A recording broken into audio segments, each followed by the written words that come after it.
di Alkitab ada perayaan Paskah, itu juga sering disebut perayaan roti tidak beragi, karena tidak boleh ada ragi-ragi di rumah-rumah orang Israel. Dan orang Israel sering mempersiapkan Paskah, mereka puasa hari Senin dan Kamis.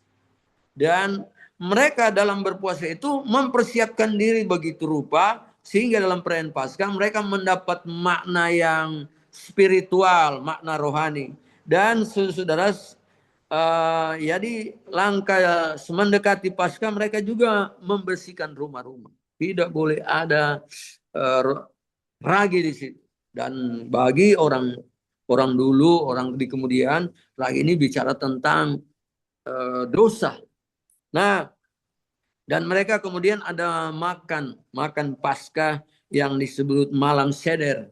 Malam seder ini adalah makan Paskah yang di atas meja ada roti tak beragi, ada sayur pahit, ada campuran buah dan kacang melambang ada telur dan tulang domba. Saya salah tulis, itu bukan tulang domba.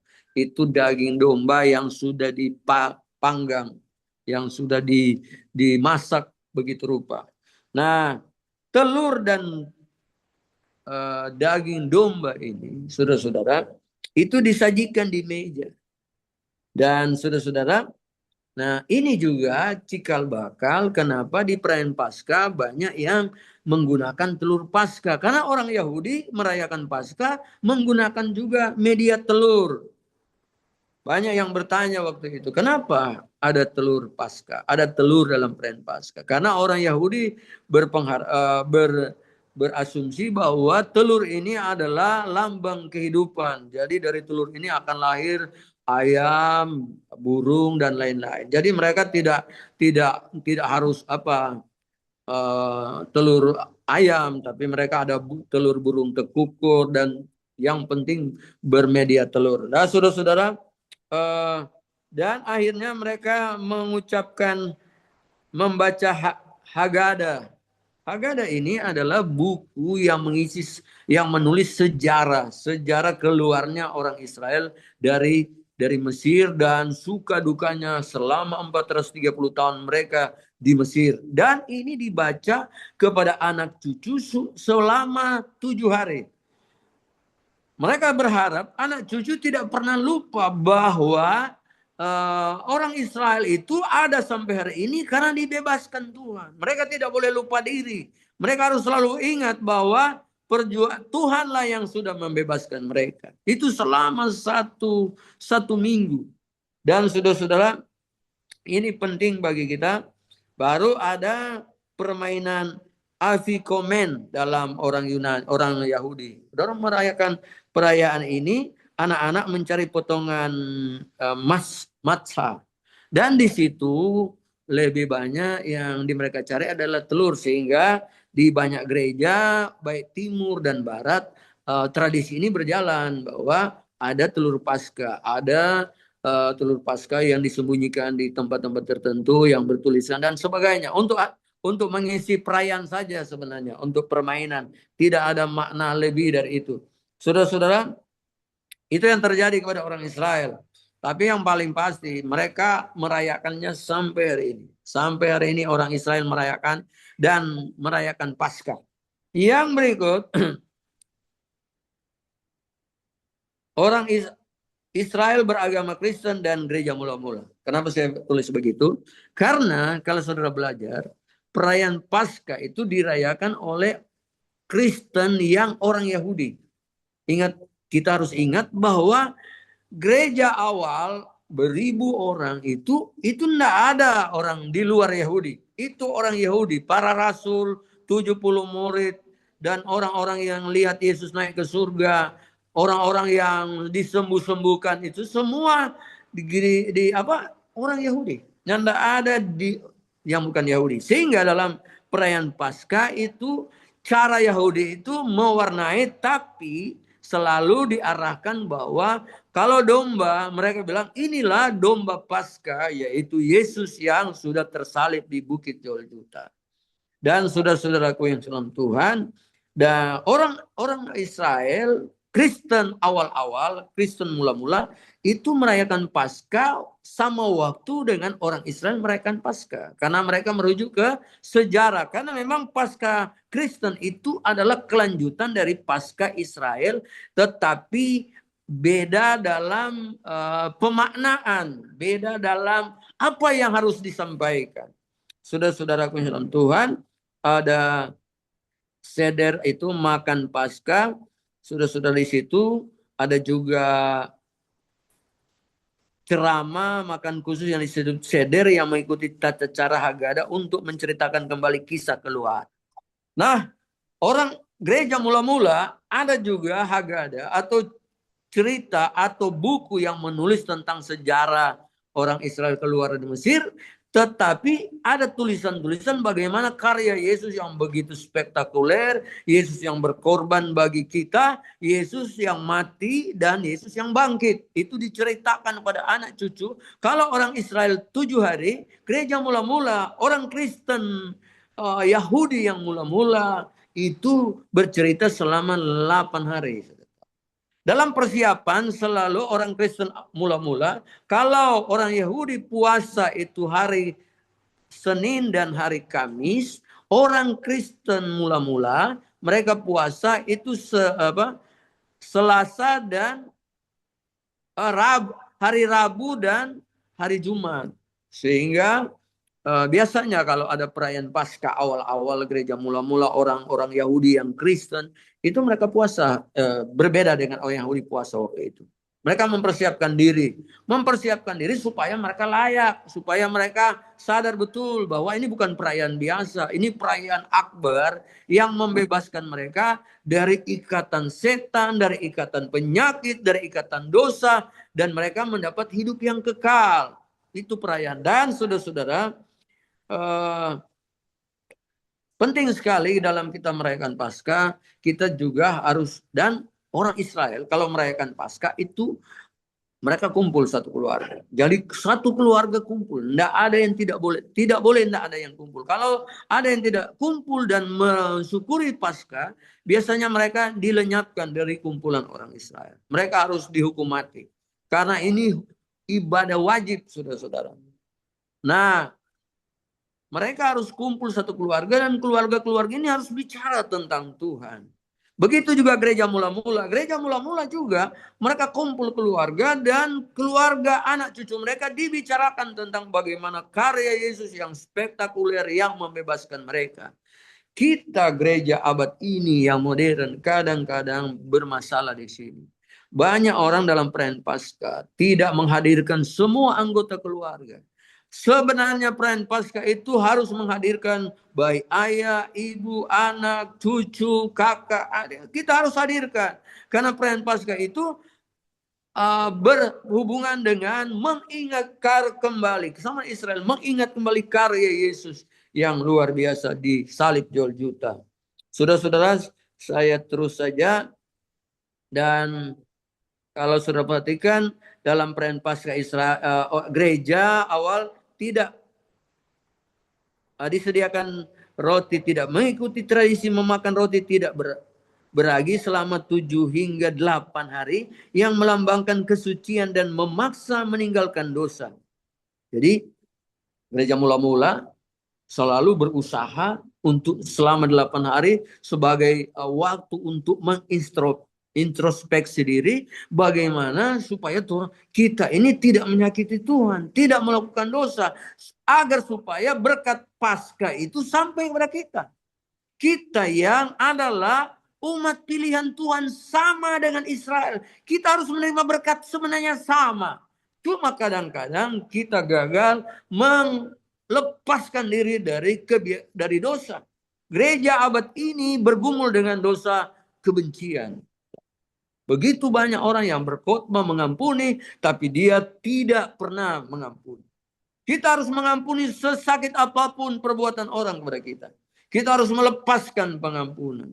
Karena pembalasan itu hak Tuhan. Yang kedua, menurut Billy Graham, saudara-saudara, gereja bergumul dengan dosa kesombongan.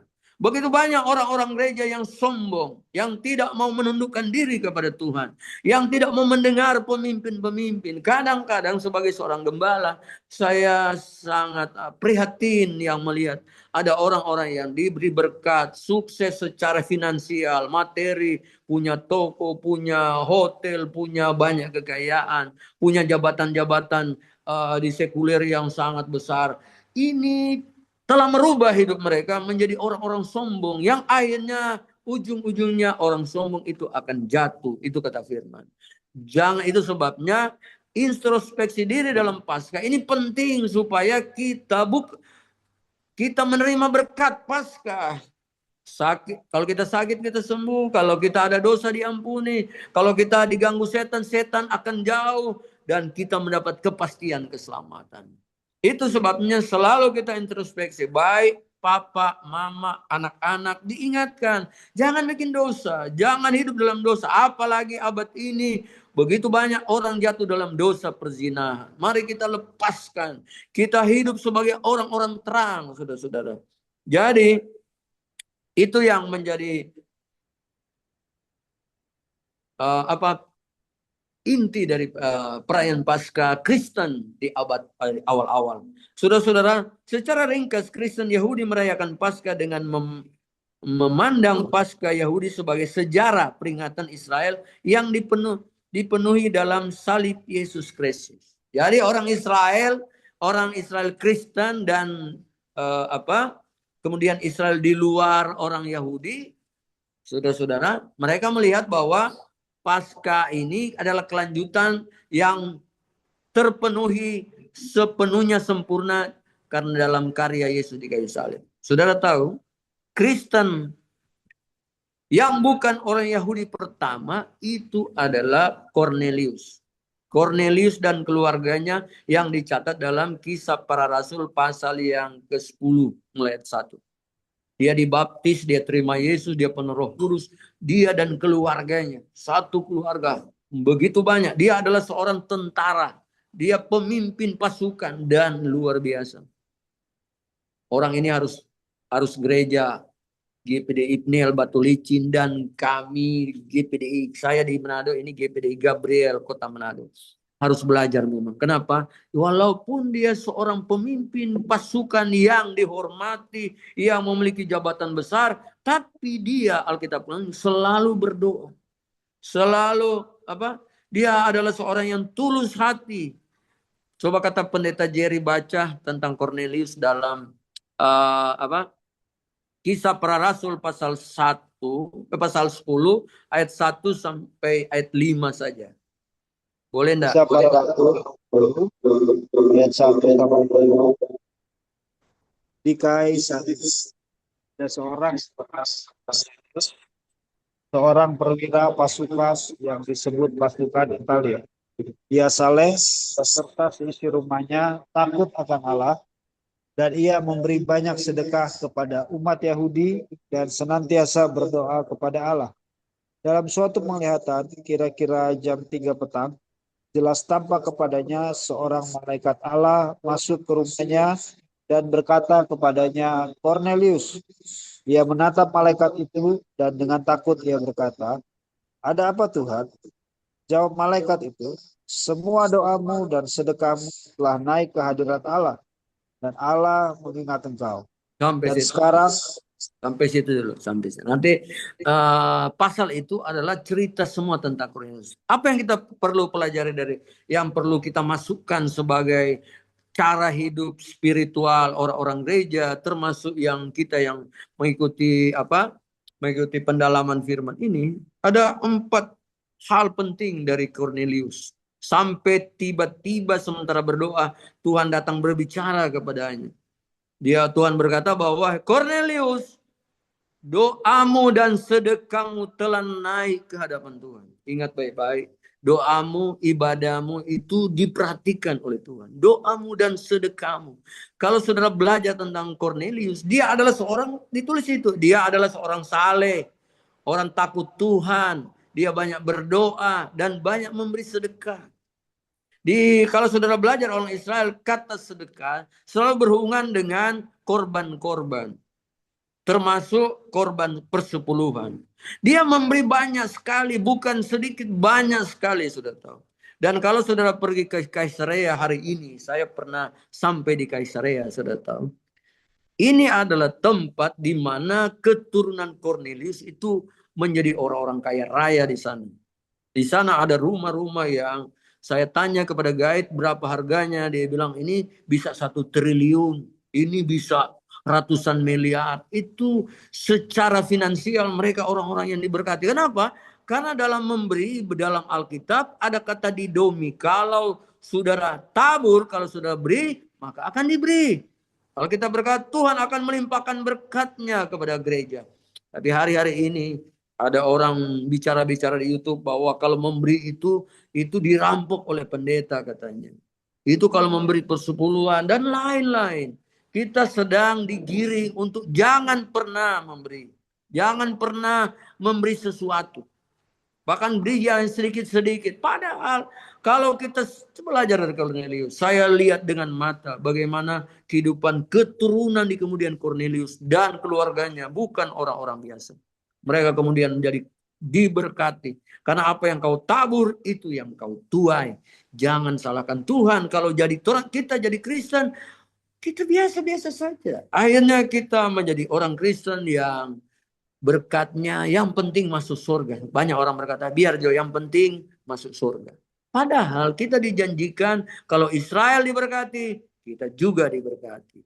Nah, saudara-saudara, dia saleh, dia seisi rumahnya takut Tuhan. Wih, ini keluarga idaman gereja, saudara tahu. Kalau ada jemaat begini di Batu Licin, maka Batu Licin ini akan dimenangkan Tuhan. Karena Cornelius memenangkan Kaisarea, saudara tahu.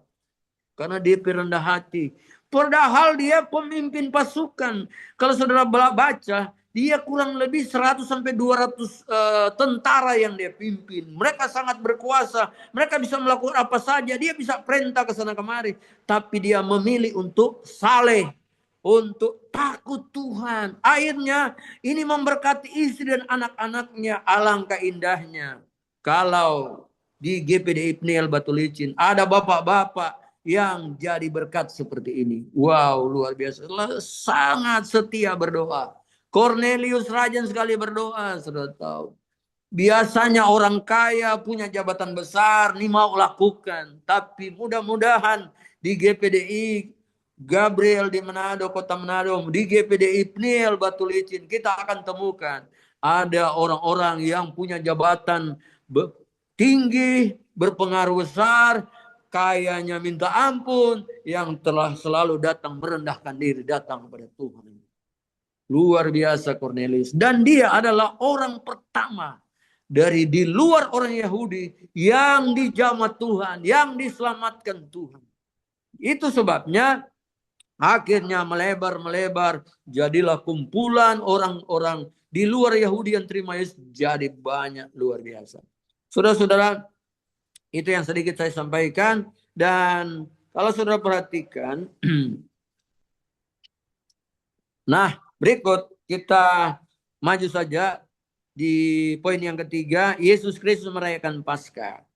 Saya catat di sini, Yesus Kristus merayakan Paskah Yahudi, Pesa, bersama murid-muridnya pada malam sebelum penyalipannya dalam perjamuan terakhir. Dalam perjamuan tersebut, ia memberikan makna baru pada tradisi lama dengan menekankan Ekaristi, roti sebagai tubuhnya dan anggur sebagai darahnya, yang menandai perjanjian baru. Berikutnya adalah poin-poin tentang bagaimana Yesus merayakan Paskah. Merayakan Paskah Yahudi.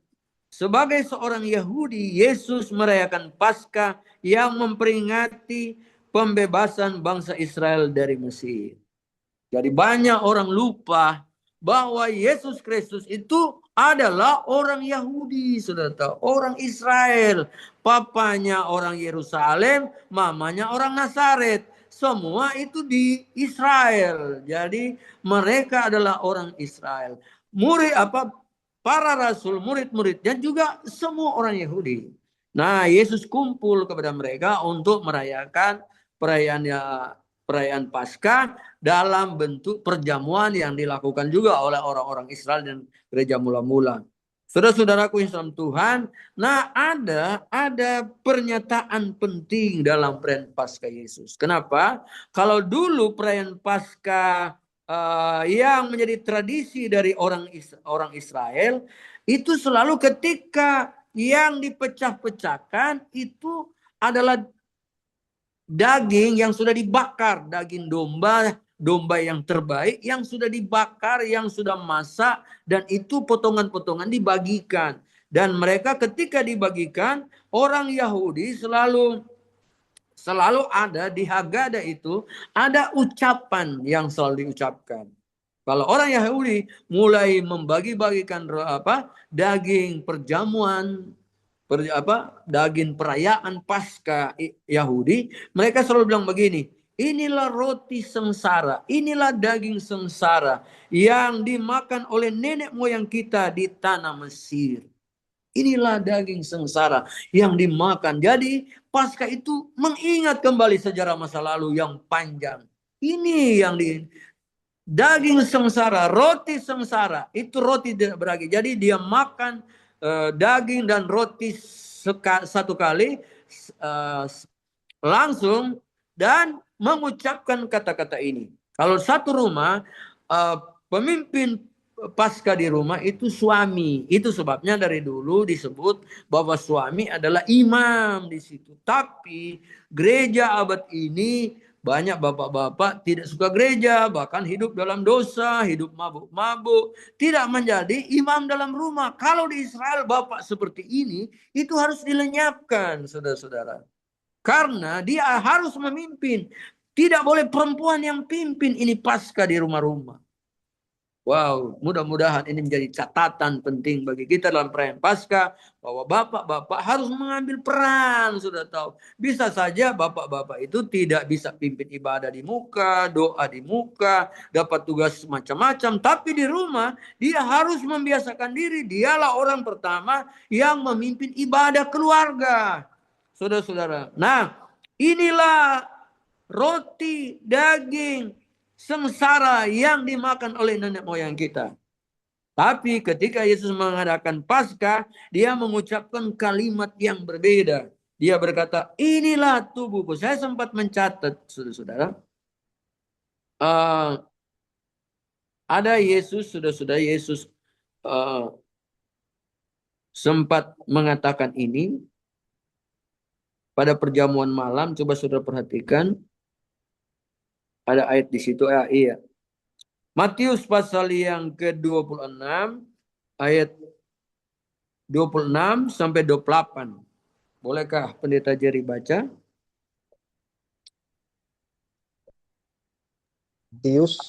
Matius 26, ayat 26 sampai 28. Ayat 26 sampai 28. Dan ketika mereka sedang makan, Yesus mengambil roti, mengucap berkat, memecah-mecahkannya, lalu memberikannya kepada murid-muridnya dan berkata, ambillah, makanlah, inilah tubuhku. Sesudah itu ia mengambil cawan, mengucap syukur, lalu memberikannya kepada mereka dan berkata, minumlah kamu semua dari cawan ini. Sebab inilah darahku, darah perjanjian, yang ditumpahkan bagi banyak orang untuk pengampunan dosa. Ya, Yesus membuat ekaristi, perjamuan kudus yang berbeda, yang baru. Dan itu kemudian ya disuruh Tuhan dan disuratkan dalam firman Tuhan dalam 1 Korintus 11 ayat 24 dan 25. Disuruh untuk lakukan, untuk mengingat kembali, untuk mengingat karya Yesus di Golgota. Coba Pendeta Jerry baca lagi ayat 1 Korintus 11 ayat 24 dan 25. 1 Korintus 11 ayat ke-24. 1 Korintus 11 ayat 24 dan 25. 24 dan 25 firman Tuhan. Dan sesudah itu ia mengucap syukur atasnya, ia memecah-mecahkannya dan berkata, inilah tubuhku yang diserahkan bagi kamu, perbuatlah ini menjadi peringatan akan aku. Terus? Demikian juga ia mengambil cawan sesudah makan, lalu berkata, cawan ini adalah perjanjian baru yang dimeteraikan oleh darahku. Perbuatlah ini setiap kali kamu meminumnya, menjadi peringatan akan aku. Amin. Nah, puji Tuhan. Jadi ucapan dalam perayaan Paskah Yahudi kemudian dirubah oleh Yesus. Perayaannya sama, waktunya merayakan sama, tapi substansi pokoknya dia berkata bahwa sekarang kamu akan merayakan Paskah, Paskah Yesus Kristus, dan Paskah itu ucapannya berbeda. Kalau orang Israel mengucapkan inilah roti, inilah daging sengsara yang dimakan oleh nenek moyang kita, maka Yesus berkata, inilah tubuhku yang diserahkan bagi kamu. Perbuatlah ini menjadi peringatan akan aku. Jadi pasca kalau GPDI membuat perjamuan setiap awal bulan atau setiap ibadah ada perjamuan, perjamuan kudus itu adalah substansi pokok dari perayaan pasca perjanjian baru itu sendiri. Di mana kita disuruh mengingat kembali tentang karya Yesus. Kamu ingat peringatan akan, ingat aku, ingat salib. Kristen sudah tahu jantungnya Kristen ada di salib. Di saliblah kita dibebaskan. Yesus menderita begitu rupa supaya kita lepas seperti yang cerita tadi. Lepas dari dosa, bebas dari penyakit, bebas dari ikatan setan, bebas dari hukuman kekal. Dan Yesus berkata, jangan pernah lupa ucapan orang Israel waktu minum anggur. Mereka berkata bahwa inilah anggur sengsara yang diminum oleh nenek moyang kita di tanah Mesir. Tetapi Yesus berkata, ketika meminum anggur perjamuan Tuhan dalam perayaan Paskah, dia berkata, inilah demikian juga. Cawan ini adalah perjanjian baru yang dimeteraikan oleh darahku. Perbuatlah ini. Oh, tunggu.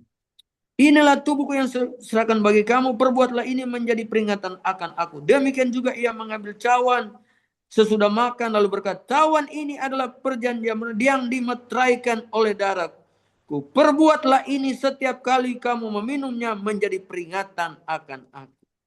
Kalau Matius mencatat, dia berkata, inilah darahku, darah perjanjian yang ditumpahkan bagi banyak orang untuk pengampunan dosa. Jadi, saudara-saudara, kata-kata ini menggema terus karena dia berkata 3 kali dalam kitab Korintus, dia bilang untuk mengingat kembali. Inilah sejatinya sebenarnya adalah perayaan perjamuan Tuhan. Kita jangan pernah lupa kita selamat karena karya Yesus di kayu salib. Dan karya Yesus di kayu salib sudah disempurnakan oleh Tuhan ketika dia bangkit dari antara orang mati. Saya berdoa supaya kita semua tidak pernah terpuruk. Sesulit apapun dunia ini, ingat kita punya kuasa kebangkitan. Bangkit kita, bangkit dari keterpurukan, bangkit dari kesulitan, bangkit dari kebodohan, bangkit dari kelemahan, bangkit terus. Karena kita punya kuasa kebangkitan di mana Yesus menyempurnakan karya salib ini. Jadi malam hari ini saya menyampaikan kepada saudara bahwa dalam perjamuan ini, saudara-saudara, kita perlu selalu mengingat Yesus. Jadi malam hari ini saya kira saya tidak akan, karena di bagian 3 ada Paskah dan perjamuan kudus. Saya ingin menyampaikan lebih dalam perjamuan kudus. Apa sih DP substansi pokok? Apakah ini memang betul-betul menjadi tubuh Tuhan atau darah Yesus? Atau bagaimana? Ada penjelasannya, tapi sedikit waktu itu sedikit panjang. Dan apakah kalau kita abad ini mau mengadakan perjamuan, bolehkah kita menggunakan apa? Kosti yang dijual, atau roti yang dijual, atau yang tidak beragi yang kita buat? Kalau nanti ada waktu-waktu yang akan datang. Karena pembelajaran ini penting bagi kita. Kita perlu tahu bahwa ini bukan perkara biasa. Paskah ini perkara besar karena Paskah lah. Ingat, saya sudah sampaikan dari beberapa waktu yang lalu. Ingat, Yesus itu nubuatan tentang perayaan, tentang perbuatan Yesus yang digenapi ribuan tahun kemudian. Yesus lahir. Dan dia kemudian lahir di Bethlehem. Yesus mati dan kemudian dia mati di Yerusalem. Yesus bangkit, dan kemudian dia bangkit dari antara orang mati. Dan selama 40 hari dia berusaha meyakinkan bahwa betul-betul dia hidup. Karena banyak orang Israel sampai hari ini tidak percaya tentang itu. Dan saudara-saudara, dan dia kemudian naik ke surga. Dan dia berkata bahwa tunggu di Yerusalem. Karena satu kali dia akan datang kembali. Dan perayaan yang terakhir ini, dia akan datang kembali. Kita belum rayakan karena dia belum datang. Nanti dirayakan 75 hari di udara, kata Alkitab. Kitab Wahyu tulis bahwa ada pertemuan di udara. Dan lagu di gereja kita berkata, ada pertemuan yang manis. Kenapa? Karena bertemunya kita dengan Yesus dalam pesta 75 hari. Dan bertemunya kita dengan orang-orang, keluarga, orang tua, orang dalam Tuhan yang mati dalam Tuhan. Lebih dahulu bangkit dan kita ada reuni besar di situ. Dan kita yang masih hidup, yang tidak mati, diubahkan, dipertemukan. Dan itulah puncak dari kekristenan yang luar biasa. Dan kita akan terus bersama dengan Tuhan. Amin. Tuhan memberkati. Bolehkah saya berdoa? Saya ingin mendoakan Bapak Ibu, hamba-hamba Tuhan, mari kita syukuri Tuhan untuk karya salib Yesus Kristus. Karena karya salib Yesus Kristus bukan hanya membebaskan kita dari satu wilayah di bumi, seperti Israel dari Mesir. Tetapi kita dibebaskan dari ikatan-ikatan yang mengikat kita dengan kebodohan-kebodohan kita. Jadi malam hari ini, kita yakin bahwa Tuhan ada di antara kita. Saya merasa bahwa Tuhan ada di antara kita. Tuhan bekerja sampai hari ini. Dia tidak pernah bisa dibatasi oleh ruang dan waktu. Dia ada dan dia telah menjadikan kita sama sederajat dengan orang Yahudi di Timur Tengah, orang Israel. Saya sudah sampaikan tadi, Yesus itu orang Yahudi. Kalau lihat dari silsilah, dia adalah anak orang Yahudi. Yusuf ayahnya orang Yahudi. Ibunya Maria orang Yahudi. Kalau dia dilihat dari Yesus manusia 100%, dia orang Yahudi, saudara-saudara. Dia bawa kita juga menjadi orang-orang yang selevel dengan orang Yahudi. Karena dia lebih dari Musa, dia adalah Tuhan itu sendiri. Dan kalau kita sakit malam dan ada keluarga kita yang sakit, yakinkan mereka penyakit-penyakit harus pergi dari kita. Saya memuji Tuhan, saudara-saudara. Di keluarga saya ada 5 anak, ada cucu 2, saya dengan Ibu Gembala istri saya. Terpujilah nama Tuhan. Kami semua dijaga, dipelihara sehat-sehat. Kuasa kebangkitan Tuhan, kuasa salib ini membebaskan. Kenapa? Kalau kita percaya semua yang Yesus lakukan dapat terjadi kepada kita. Bahkan Yesus pernah berkata, aku datang bawa kelimpahan. Kita juga dijanjikan berkat seperti orang Israel. Seperti yang dialami oleh Cornelius. Cornelius itu dia semakin banyak yang dia beri pada Tuhan, dia kemudian diberkati dengan luar biasa oleh Tuhan. Itu sebabnya hari ini mari kita memuji Tuhan untuk Paskah Yesus Kristus yang luar biasa. Bapak terima kasih, luar biasa Engkau malam hari ini. Kami beruntung bisa dipertemukan, dipersatukan dengan Engkau ya Tuhan. Kami yang ada di kota Manado, saudara-saudara kami, Ibu Gembala, Pendeta Petrus, Pendeta Jerry, teman-teman hamba Tuhan, pelayan-pelayan, para penatua, para diaken, para pimpinan wadah, seluruh jemaat.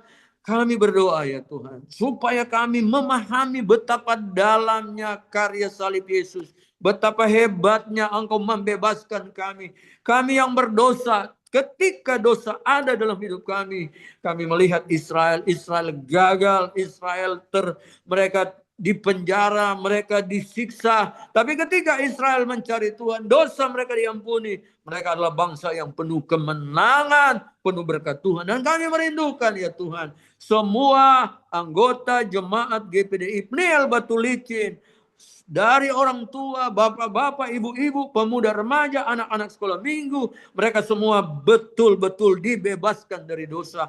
Yang lama sudah berlalu, yang baru sudah datang. Kami kami adalah umat pilihan Tuhan. Kami telah keluar dari gelap datang pada terangnya yang ajaib. Dan Bapa di surga, kami berdoa, kalau ada jemaat GPD Pniel Batu Licin yang sakit, kami berdoa di dalam nama Yesus, malam ini sembuhlah dia oleh kuasa Paskah Yesus Kristus, oleh kuasa salib Yesus. Sembuhlah dia ya Tuhan. Kalau ada yang tertutup jalan, dibukakan jalan lebar-lebar. Apa yang kau beri di masa sulit ini, orang bicara tentang kesusahan, kesulitan, krisis.